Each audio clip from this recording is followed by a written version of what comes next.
May, Mental Health Awareness Month. So today, for Mental Health Awareness Month, as our contribution, we're going to be going over the difference between mental health and mental illness. Why? Because I think it's interesting. Also because the whole goal of this channel is to just educate about mental health and mental illness as well. And how can you improve yourself or be better or learn about something when you haven't even defined the term first. That's what we're talking about today, mental health versus mental illness. What's the difference? Is there a difference? Let's get into it. Before we do though, today, I literally just got back from Tanay, just ran his first 3.1 mile race. That's a half marathon for everybody out there. Here's some clips from it. You got it, dude. You got it, dude. Come on, you got it. You need anything? You need anything? All right, go kill it. Empty the tank, bud. Negative splits. Come on, Tanay. Good job, Tanay. Wish him a good job in the comments. Also, it's his birthday, so say happy birthday as well. Good job, Tanay. You killed it. So if you went out looking for a solid definition of what is mental health, you're probably not going to find one. That's because a lot of things go into mental health. A lot of things are affected by mental health and affect mental health. And so mental health is made up of a bunch of different stuff. The leading theory, it seems right now, is this thing called the biopsychosocial model, which is essentially just a catch-all for all the things that affect a person's mental health. It starts with the biology, that's the bio, and that's things like your genetics and your physical health. Then we get on to the psychology. That's things like your coping skills and your self-esteem. And finally, you have the social circle, which are things like your peers, your relationships, and the community you have around yourself. Now, mental health is like a spectrum, comprised of all of the things that we just talked about, kind of added up together, like the sum of all the things that affect mental health. Eventually you add all of them up and you fall somewhere on this spectrum, right? On one hand, you have mentally healthy. On the other hand, you have mentally unhealthy. It turns out that mental illness is like the end of that spectrum, the worst end of that spectrum, where if mental health is everything from good to bad, a mental illness is all the way at the bad end. That's when it gets to be the worst.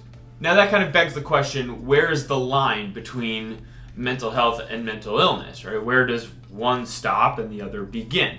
And although there isn't a great definition for that, I'm sure everyone's line is honestly different. There are some clues from the Diagnostic and Statistical Manual. That's this big book of all the mental illnesses that we currently know about and how they're diagnosed.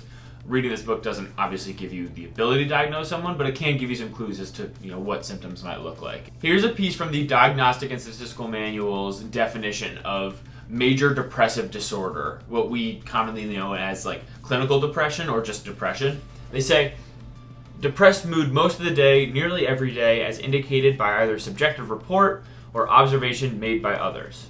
The DSM goes on to say, the symptoms cause clinically significant distress or impairment in social, occupational, or other important areas of functioning. Here's another definition from generalized anxiety disorder, or what we just know as anxiety. Excessive anxiety and worry occurring more days than not for at least 6 months. It also says, the anxiety, worry, or physical symptoms cause clinically significant distress or impairment in social, occupational, and other important areas of functioning. Notice some of the key phrases are repeated here. First, most of the day, nearly every day, and then also impairment on important areas of functioning. And then it gives examples, work, relationships, things like that. Almost every mental illness in the DSM seems to have these two key components, and that's consistency and intensity. Consistency means that symptoms are happening all day, every day, or at least on most days. The DSM seems to like 6 months as a solid benchmark to say, okay, this is really qualifies as a mental illness. Intensity is these symptoms are bad enough to have a significant effect on multiple aspects of a person's life. Obviously a negative effect. It can be things like relationships, hobbies, physical health, work, etc. Keep in mind the DSM seems to say that you need both intensity and consistency in order to qualify something as a mental illness rather than just poor mental health, right? Which makes sense, and I'll show you why. Let's say you have a really, really bad breakup, right? You're going to obviously have seriously negative emotions, but those negative emotions hopefully don't last a full 6 months. Because these negative emotions, although they were intense, didn't last a full 6 months or even longer because they lacked consistency, the chances that they are an indicator of a mental illness are lower. Not medical advice. Remember, I'm not a doctor, so I can't say anything, but just in general, just as an example. It works the other way too, right? If you have a stressful job and you're in that job for 2 years, you might have negative symptoms or negative emotions every single day for those full 2 years because you hate your job. But you go home, you spend time with loved ones, you enjoy hobbies and things like that. That negative emotion might not be intense enough for you to say, yeah, qualifies as a mental illness. Again, not medical advice. I'm not a doctor. This kind of leads us into an important point.